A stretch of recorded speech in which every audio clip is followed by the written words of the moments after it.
낫다고 그렇게 탄식합니다. 마치 불티가 위로 나름 같은 그러한 인생이라고 탄식하고 있죠. 바닷가에서 가만히 보면은 바다는 잠시도 잔잔하지 않습니다. 잔잔하다 하는데 끊임없이 파도가 밀려옵니다. 계속해서 멈추질 않아요. 계속해서 밀려옵니다. 사람이 사는 곳도 마찬가지입니다. 그래서 인생을 고해라고 합니다마는 끊임없이 문제가 파도처럼 끊임없이 자꾸만 밀려옵니다. 그래서 사람들은 너무나도 힘들어하는 거죠. 성도가 명심할 것은 절대 잊어서는 안 되는 것이 무엇인가 하면 하나님께서 창조하신 모든 것은 다 유익하다는 사실입니다. 아무리 파도가 끊임없이 밀려와도, 아무리 인생살이 가운데 여러 가지 문제가 끊임없이 내게 밀려와도 그것은 나에게 유익하다라고 하는 절대적인 하나님의 사랑을 믿어야 하는 것이죠. 이 믿음이 모든 고난을 이겨내게 하고 고난을 즐거워하며 고난을 행복하다고 깨닫게 되고 말로만 억지로 행복하다 하는 게 아니고 정말로 행복한 것을 삶을 통해서 누리게 되는 것입니다.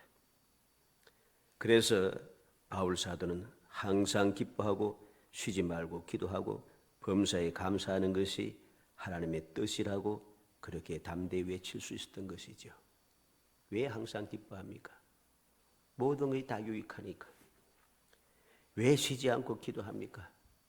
어떤 문제가 생겨도 하나님과의 관계가 유지되면 모든 문제는 해결될 수 있기 때문입니다. 왜 범사에 감사합니까? 하나님께서 모든 것이 내게 유익되도록 항상 좋게 역사해 주신다는 것입니다. 이 믿음이 있으니까 고난도 두렵지 않은 것입니다. 오늘 시편 기자는 71절에 고난당한 것이 내게 유익이라 그랬습니다. 고난당한 것이 유익이라. 고난당한 것이 유익이다. 이 말씀을 가지고 고난당한 것이 왜 유익인지 살펴보고자 합니다. 이 고난이라고 하는 것은 이 세상에 끊임없이 일어나고 끊임없이 밀려오는 것인데 어떻게 하면 그것이 내게 유익인가?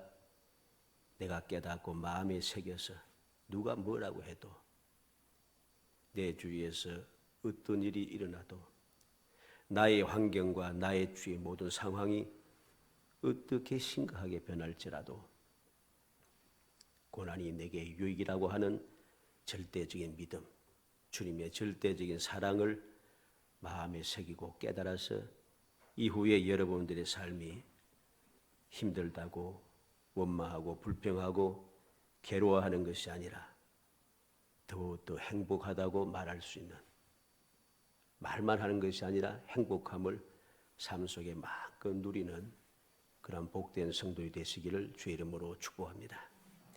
먼저 고난당하기 전에 상태를 우리가 알아야 되겠죠. 고난당하기 전에 상태를 우리가 알아야지 고난당한 것이 유익인 것도 알게 됩니다. 고난당하기 전의 상태가 어떠합니까? 67절에 보면 고난당하기 전에는 내가 그릇 행하였더니 이제는 주의 말씀을 지키나이다. 고난당하기 전에는 내가 그릇 잘못했다는 사실이죠. 내가 잘못 살았다는 것입니다.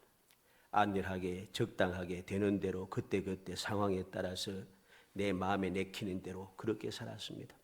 많은 사람들이 사는 방식대로 그렇게 살았습니다. 그러니 많은 사람들이 살아가는 방식대로 그렇게 살았으니 많은 사람들이 그 고난을 누리며 고통하며 살듯이 살 수밖에 없는 것입니다. 이 세상에 많은 사람들이 행복하다고 깨달으며 행복하다고 생각하며 살아가는 사람들이 많지 않습니다. 전부 다 힘들다고 하며 살아가죠. 원망하고 불평하며 살아가죠. 그 많은 사람들이 살아가는 방식대로 살아가니까 고난이 유익하다고 생각할 수가 없어요. 그러면 고난당하기 전에 상태가 어떠했습니까? 65절에 여호와여 주의 말씀대로 주의 종을 선대하셨나이다. 놀라운 말씀입니다. 여호와께서 약속하신 말씀대로 모든 것을 좋게 만들어 주셨다는 것이죠. 그런데 나는 그것도 모르고 그렇게 행하였다는 것입니다. 고난당하기 전의 상태가 무엇인가? 내가 지금 그렇다며 살았는데 이게 마치 내가 대단히 능력이 있는 줄, 내가 자유롭게 사는 줄, 내가 쿨한 줄 착각하며 살았다는 것이죠. 내가 그렇게 잘못된 삶을 살고 있음에도 주의 말씀대로 주의 종을 선대하셨나이다. 얼마나 감사한지, 얼마나 마음이 부끄러운지 몰라요. 나는 내가 잘났다고 생각했는데 내 자유롭게 살고 너무나도 모든 사람 앞에 앞서가는 사람이고 대단한 사람인 줄 착각해서 그렇게 살았는데 가만히 보니까 그 모든 것이 다 하나님의 약속대로 이루어진 하나님의 긍휼의 은총이었다는 것입니다. 여호와여, 여호와께서 여호와여 주의 말씀대로, 여호와는 언약의 하나님이시죠. 언약의 하나님께서 약속하신 말씀대로 내게 그렇게 약속을 하나하나 지켜주시면서 내가 비록 흠하게 주님의 뜻을 어기며 잘못된 길로 가며 그렇게 살고 있음에도 불구하고 나를 보호하시고 인도하시고 결국 나를 깨닫게 하셔서 고난당하기 전에 내가 그렇게 행하였더니 알게 하셨다는 것입니다. 교만하여 믿음을 버리고 불의와 불법을 행하면서 사기치고 도둑질하고 이웃을 해치면서 후한무치하고 안한무인하여 기고만장한 교만의 하늘에 사무친 그런 삶을 살았는데 지금 보니까 이게 다 하나님의 약속대로 이루어진 긍휼의 은총이었다는 것입니다. 시편 14편 1절에 어리석은 자는 그 마음에 이르기를 하나님이 없다 하도다. 저희는 부패하고 소행이 가정하여 선을 행하는 자가 없도다. 어리석은 자들이 하나님이 없다 하면서 가정한 삶을 사고 부패한 삶을 사는 것이죠. 선을 행하지 않고 악을 행하면서 살아가면서도 부끄러운 줄을 모른다는 것입니다. 마태복음 7장 23절에 그때 내가 저에게 밝히 말하되 내가 너희를 도무지 알지 못하니 불법을 행하는 자들은 내게서 떠나가라 하리라. 내가 주의 이름으로 선지자 노릇하고 귀신도 쫓아내고 병도 고치고 많은 일을 했는데 주님께서는 모른다 하십니다. 불법을 행하는 자라 내게서 떠나가라고 하십니다. 주님께서 말씀하신 이 말씀을 우리는 기억해야 됩니다. 고난당하기 전에 상황이 어떤 상황인가? 이 사실을 알고 보면은 고난도 내게 복이구나 하는 것을 알 수 있게 됩니다. 내가 고난당한 중에도 주님께서 나를 사랑하시고 선택하셨다고 하는 것, 내가 하나님의 자녀가 되었다는 것, 믿음의 선물을 받았다는 것, 이게 얼마나 복된 것인가를 새삼 깨닫게 되는 것입니다. 두 번째로 생각하는 것은 고난당한 것이 유익하다는 것입니다. 71절에 고난당한 것이 내게 유익이라 이로 말미암아 내가 주의 율례를 배우게 되었나이다 그랬습니다. 고난당하기 전에는 그렇게 행했는데 고난을 통해서 주의 말씀을 배워서 깨닫게 되는 유익을 얻었다는 것입니다. 시편 49편 20절에 보면 존귀에 처하나 깨닫지 못하는 자는 멸망하는 짐승 같다고 했습니다. 이전엔 내가 멸망하는 짐승처럼 내가 어떠한 존재인지 깨닫지 못하고 주님의 사랑이 얼마나 풍성한지 깨닫지 못하고 주님의 약속이 얼마나 내게 소중한지 깨닫지 못하고 그렇게 멸망하는 짐승처럼 살았는데 고난당하고 나서 이것이 얼마나 내게 유익한지 주의 말씀들, 율례들을 배우게 되었다는 것입니다. 배웠다는 것이 무엇입니까? 깨달았다는 것이죠. 고난을 당하기 전에는 재물만 있으면 안 될 것이 없고 권력만 있으면 못할 것이 없다고 생각하며 지식만 있으면 무엇이나 다 해낼 수 있는 줄 알고 교만하게 살았는데 그 모든 것이 다 헛된 것인 줄을 깨닫고 오직 여호와 하나님의 말씀뿐임을 깨달았게 되었다는 것입니다. 그래서 65절에 보면 여호와의 주의 말씀대로 주의 종을 선대하셨나이다. 하나님께서 약속을 지키심을 깨달은 거죠. 66절에 내가 주의 계명들을 믿었사오니 좋은 명철과 지식을 내게 가르치소서. 지식과 명철을 주시는 분이 하나님이신 것을 깨달았습니다. 67절에 고난당하기 전에 내가 그릇 행하였더니 이제는 주의 말씀을 지키나이다.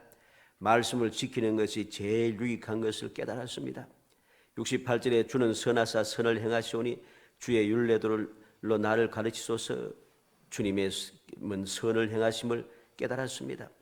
69절에 교만한 자들이 거짓을 지어 나를 치려하였사오나 나는 전심으로 주의 법도를 지키리다.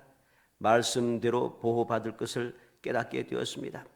70절에는 그들의 마음은 살쪄서 기름덩이 같으나 나는 주의 법을 즐거워하나이다.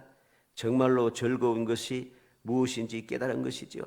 71절에는 고난당한 것이 내게 유익이라. 이로 말미암아 내가 주의 율례들을 배우게 되었나이다. 고난의 유익함과 말씀을 배우는 것이 중요함을 깨달았습니다. 72절에는 주의 입의 법이 내게는 천천 금은보다 좋으니이다. 금은 보화보다 더 좋은 것이 무엇인지 깨달았습니다. 73절에는 주의 손이 나를 만들고 세우셨사오니 내가 깨달아 주의 계명들을 배우게 하소서.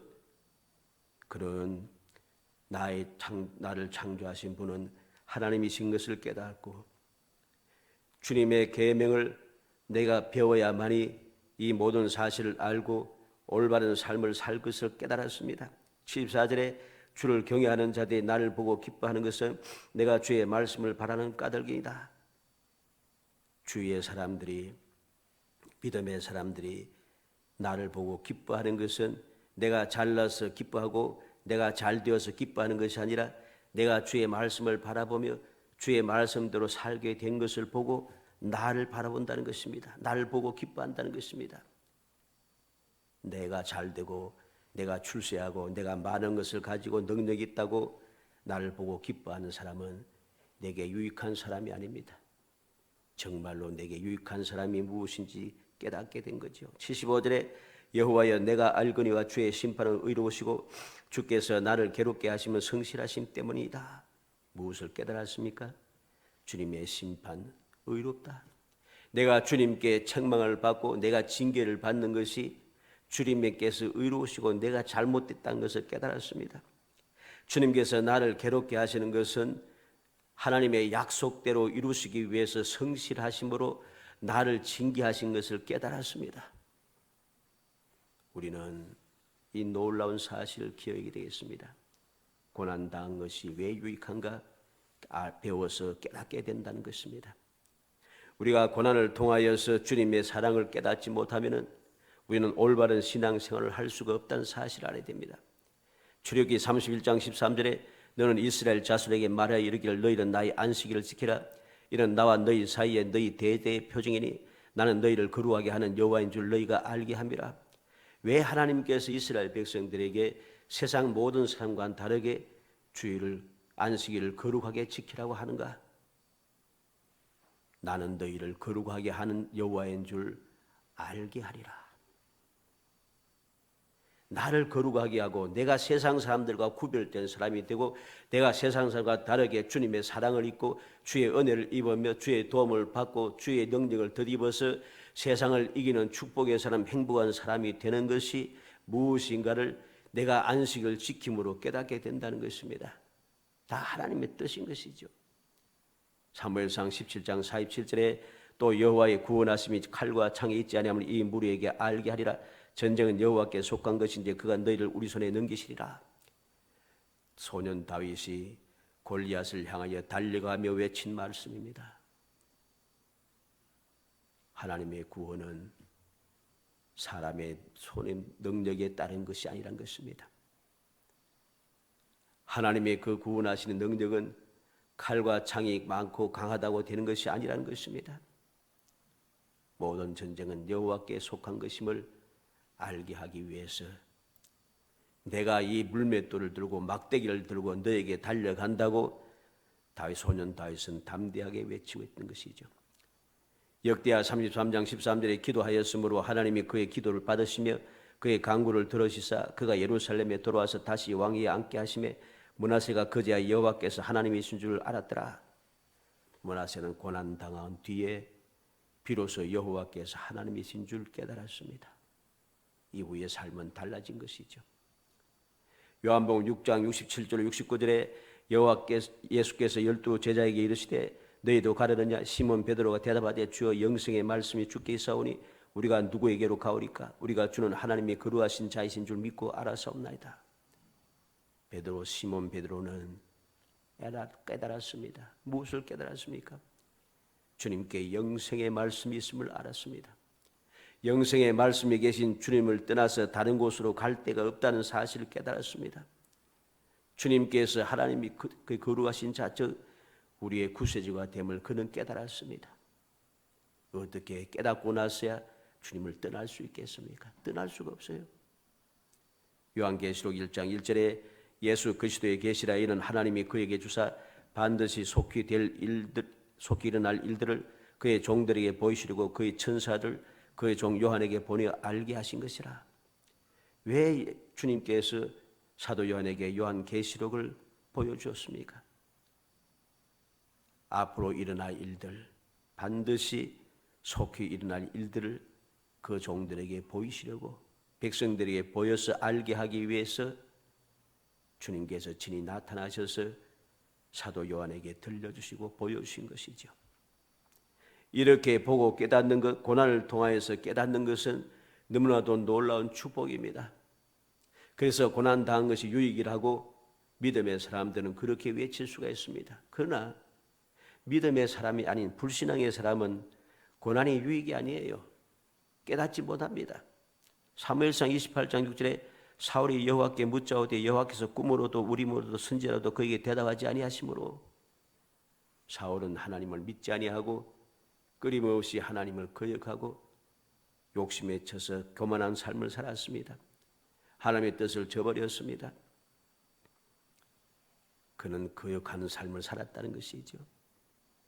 주님 앞에 끊임없이 주의 이름으로 맹세하고 맹세한 것을 한 번도 지킨 적도 없습니다. 끊임없이 맹세하고 끊임없이 어기고 살았습니다. 그랬더니 그는 깨달을 수가 없어요. 아무것도 알 수가 없어요. 시편 74편 9절에 우리의 표적은 보이지 아니하며 선지자도 더 이상이 없으며 이런 일이 얼마나 오래일는지 우리 중에 아는 자도 없나이다. 표적도 보이지 않고 선지자도 없어지고 이 일이 언제까지 일어날는지 아무것도 모르겠다는 것이죠.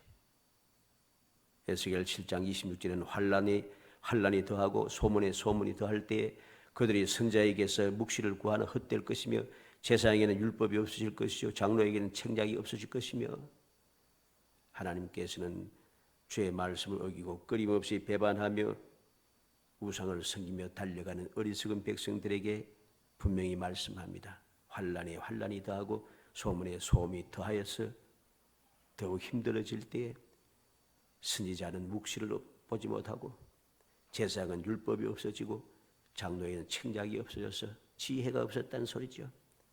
아무런 유익이 없어진다는 것입니다. 일반적으로 사람들은 고난과 고통을 분간하지 못할 때가 많습니다. 그래서 원망하고 불평하고 의심하고 싫어하고 두려워함으로 유익을 얻지 못하고 복을 누리지 못합니다. 왜냐하면 고난과 고통의 그 뜻을 올바르게 깨닫지 못하기 때문입니다. 고난이 무엇입니까? 고난은 믿음 가운데 살아가다가 말씀대로 살다가 받는 것을 고난이라고 합니다. 그것을 또는 시험이라고도 하고 연단이라고도 하는 것이죠. 올바른 신앙생활을 함으로 받는 것으로 시련이라고 말하는 것입니다. 말씀을 순종하여 믿음을 지킴으로 어려움을 당한 것이 이게 고난인 것이죠. 우리는 고난이 무엇인가를 항상 깨달아야 됩니다. 하나님을 내가 올바르게 믿으면 믿을수록 고난을 받는다는 것. 주님께서 우리에게 끊임없이 말씀해 주신 내용이 바로 그것입니다. 주를 믿고 따르는 자에 대한 고난이 따른다는 것입니다. 환란이 끊이지 않는다는 것입니다. 그러나 뭐라고 했습니까? 기뻐하고 즐거워하라 하십니다. 너희 상이 크다고 말씀하십니다. 그러나 고통은 무엇입니까? 믿음을 지키지 않음으로 받는 것입니다. 이는 당연히 오는 고통인 것이죠. 예를 든다면 사람은 당연히 호흡을 해야 합니다. 근데 호흡을 하지 않고 억지로 숨을 참으면은 결국은 숨이 차고 핏대가 쓰고 고통스럽게 되는 것이죠. 그게 심하게 되면 죽게 되는 것입니다. 이와 마찬가지로 하나님의 말씀대로 살지 않고 불순종하여 믿음을 지키지 않으므로 당하는 것은 고난이 아니고 그건 고통입니다. 그 고통은 우리에게 큰 해를 준다는 사실을 알아야 됩니다.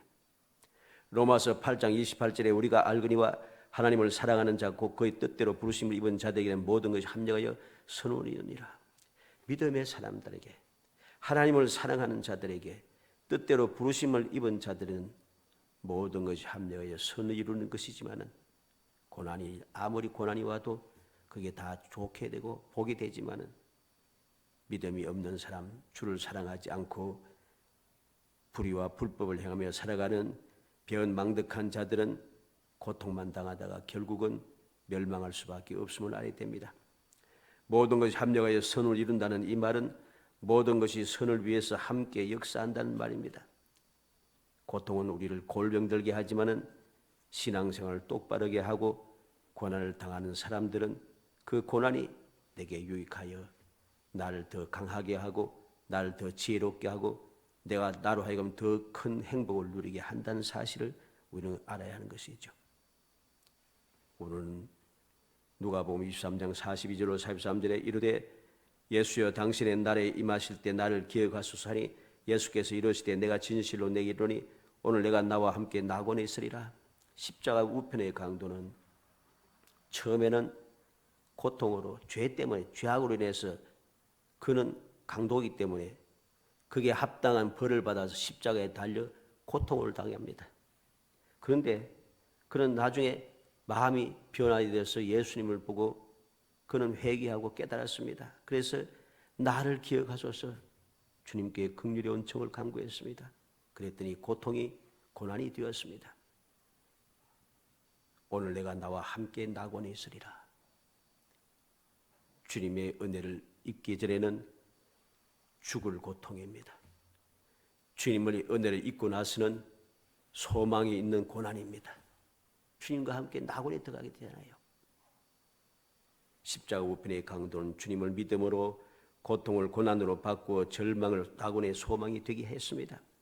반대로 유대인들과 대제사장들, 서기관, 바리새인, 사두개인들은 고난을 고통으로 바꾸어서 온 세상으로 흩어져 오늘날도 끊임없이 욕을 먹는 사람이 되었습니다. 잘하든 잘못하든 상관없이 무조건 욕 먹는 거예요. 무조건 온 세상 사람들에게 미움을 받습니다. 이게 유대인들이잖아요. 우리는 기억해야 되겠습니다. 주님께서 내게 주신 은혜가 얼마나 소중한 것인가를 깨닫고 주의 말씀대로 또 열심히 살고 또 살아서 고난이 내게 유익이다 라고 하는 믿음을 가지고 나아가므로 결국 그 모든 것이 내게 얼마나 복된 것인지 깨닫고 또 깨달아서 모든 고통을 고난으로 바꾸어 나가는, 고난을 더욱 기뻐하고 즐거워하는 그런 행복한 성도가 되기를 주의 이름으로 축복합니다. 마지막으로 구하오니 그랬습니다. 이 모든 사실을 알았으니까 이제 어떻게 하겠어요? 이때부터는 기도하면서 사는 것입니다. 고난 당하기 전의 상황도 알고 고난 당하고 나서의 은혜를 알고 이제 모든 것을 알게 되었으니까 그냥 있을 수가 없어요. 이제부터는 기도가 시작이 되는 것이죠. 그래서 76절에 구하오니 주의 종에게 하신 말씀대로 주의 인자하심이 나의 위안이 되게 하시며 주의 긍휼이 여기심이 내게 임하사 내가 살게 하소서. 주의 법은 나의 절구민이다. 교만한 자들이 거짓으로 나를 엎드러뜨렸으니 그들의 수치를 당하게 하소서. 나는 주의 법도들을 작은 소리로 읊조리리다. 주를 경외하는 자들이 내게 돌아오게 하소서. 그리하시면 그들의 주의 증거들을 알리이다. 내 마음으로 주의 율례들을 완전하게 하사 내가 수치를 당하지 아니하게 하소서. 이 모든 것을 깨닫고 나서 시편 기자는 하나님 앞에 기도하기 시작합니다. 이 놀라운 사실을 잊어버리지 않고 이 놀라운 사실을 저버리지 않고 이 놀라운 사실을 내가 깨닫지 못하고 변망덕하지 아니하고 끊임없이 놀라운 축복을 누리며 살아갈 수 있도록 간구하고 또 간구하는 것입니다. 말씀대로 내게 위안이 되게 하소서. 주님께 긍휼히 여기심이 내게 임하셔서 내가 살고 주의 법이 절구임을 알게 해주소서. 교만한 자들이 나를 엎드렸지만은 그들은 수치를 당하고 나는 주의 법도를 묵상하게 하소서. 주를 경외하는 자인 나에게 돌아오게 하소서. 이전에는 내가 주의 뜻대로 살지 아니하므로 주를 경외하는 자들이 나를 떠났는데 나를 도와줄 자, 나와 함께할 자, 나를 위로할 자, 내게 유익한 자가 하나하나 다 떠나가 버렸는데 이제는 주를 경외하는 자인 내게로 돌아오게 하소서. 간구하는 것이죠. 기도가 시작이 되었습니다. 다른 말로 하면 경건의 생활이 시작되었다는 것입니다. 성도는 고난 당할 때 무릎을 꿇고 간절히 하나님께 기도합니다. 기도는 고난의 길목에서 나타나는 구원의 길이라 할 수 있습니다. 주님께서 우리에게 베풀어 주신 놀라운 축복의 주인 것을 알아야 됩니다. 성도는 이러한 간구를 통해서 믿음이 성장하고 믿음이 성숙해지는 것입니다. 시련은 우리로 하여금 경건의 눈을 뜨게 합니다. 깨닫게 되니까 기도하지 않을 수가 없고 기도하게 되니까 하나님과의 교제가 끊임없이 이어지고 주님과의 교제가 이어지니까 모든 것이 복되어지는 것입니다. 그러니 주님을 향한 믿음, 즉 경건의 생활이 자꾸만 더욱 돈독해지는 것입니다.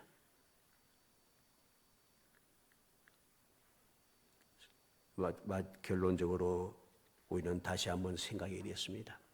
고난이 왜 힘든가?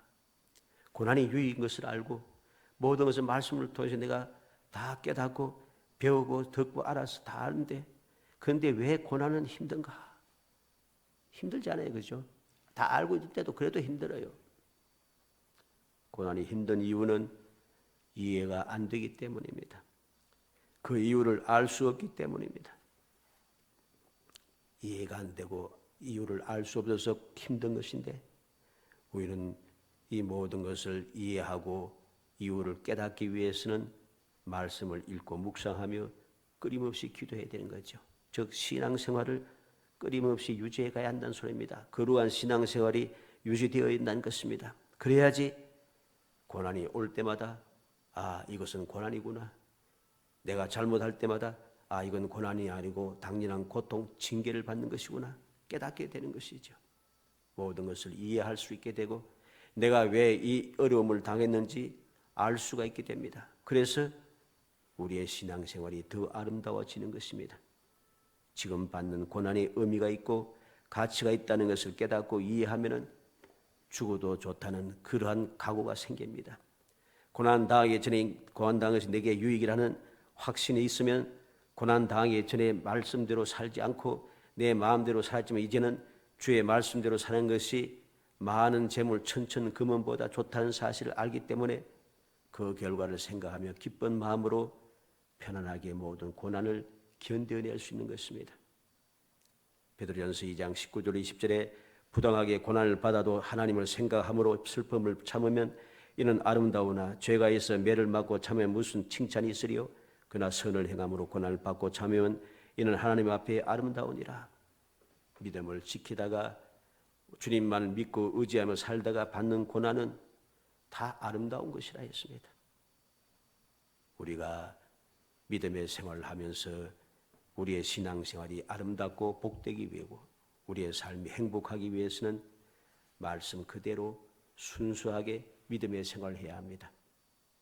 언젠가 이런 이야기를 들은 적이 있습니다.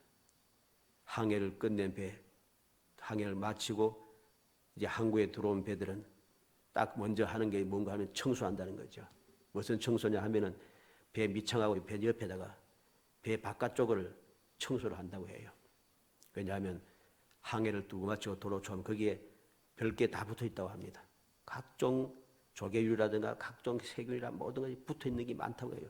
그걸 다 끌어내지 않으면은 배가 빨리 달릴 수도 없고 나중에 배가 상한다고 합니다. 그래서 항구에 돌아오면 가장 먼저 하는 것이 청소라는 것이죠. 자, 우리는 험악한 세상에 살다 보니까 항상 소원의 항구에 도착할 때마다 주님 앞에 더 가까이 나아가는 생활을 할 때마다 우리는 무엇을 해야 되는가? 내 마음속에 우리의 삶 속에 있는 세상의 찌꺼기들을 자꾸만 제거해 줘야 됩니다. 어떻게? 기도함으로, 경건에 더 힘쓰므로 자꾸만 해당이 됩니다. 이것이 지겨워지고 이것이 싫어지면 안 되는 것입니다. 묘한 것은 바다에 있는 그 여러 가지 그 물고기들은, 특히나 이제 상어라든가 이 돌고래 같은 그런 종류들은 이런 것들이 잘 안 붙는다고 해요. 왜냐하면 하나님께서 교묘하게 그렇게 창조하셨어요. 이런 따개비라든가 조개들이 붙지 못하도록, 붙으면 자동으로 떨어지도록 그렇게 하나님께서 창조해 주셨다는 것이죠. 무슨 말인가 하니까 순수한 것은 항상 깨끗하고 속도도 빠르다는 것입니다. 우리가 순수한 믿음을 지키고 말씀대로 살아가는 것이 우리의 신앙생활을 더 아름답게 하고 더 복되게 하고 더욱 진실하게 하고 더 능력 있게 한다는 사실을 우리는 알아야 한다는 소리입니다. 사랑하는 성도 여러분, 고난당한 것이 내게 유익이라. 주님의 약속하신 말씀을 우리는 굳게 믿어야 됩니다. 주님께서 창조하신 이 세상의 모든 것들, 내게 일어나는 모든 주위의 상황들, 내게 주어진 모든 형편과 처지들, 이 모든 것이 내가 믿음을 지키고 주님의 사랑을 믿는 주님의 구원을 받은 믿음의 하나님의 자녀인 것을 깨닫게 되면은 이게 다 내게 복이 된다는 것입니다. 이러한 믿음을 가지고 순수한 믿음을 유지해 감으로써 우리 모든 성도들이 이후의 모든 삶이 항상 기쁘고 즐거운 행복이 샘솟아나는 모든 것이 합력의 선을 이루어내는 정말 복된 성도들이 되시기를 주의 이름으로 축복합니다. 은혜 감사합니다. 사랑하여 주셔서 택하여 복된 자녀 되게 하심을 감사합니다. 주님께서 베풀어 주시는 그 은혜를 기억하고 깨닫게 하시사 우리의 삶이 얼마나 복되고 우리가 얼마나 행복한 사람인지 알게 하심을 무한히 감사합니다. 주님께서 알게 하셨사오니 이 놀라운 사랑을 잊어버리지 않게 하시고 이제 더욱 열심을 다하여 주를 섬기며 기도하고 주의 말씀을 묵상하며 그 말씀대로 열심히 살아가게 하시사 항상 세상을 이겨내는 사람, 세상에 가장 힘 있는 사람, 세상에 가장 존귀하고 세상에 가장 행복한 사람이 될 수 있도록 성령께서 도와주옵소서. 예수님의 이름으로 기도하옵나이다. 아멘. 216장 찬송하시며 준비하시는 금 하나님께 드립니다.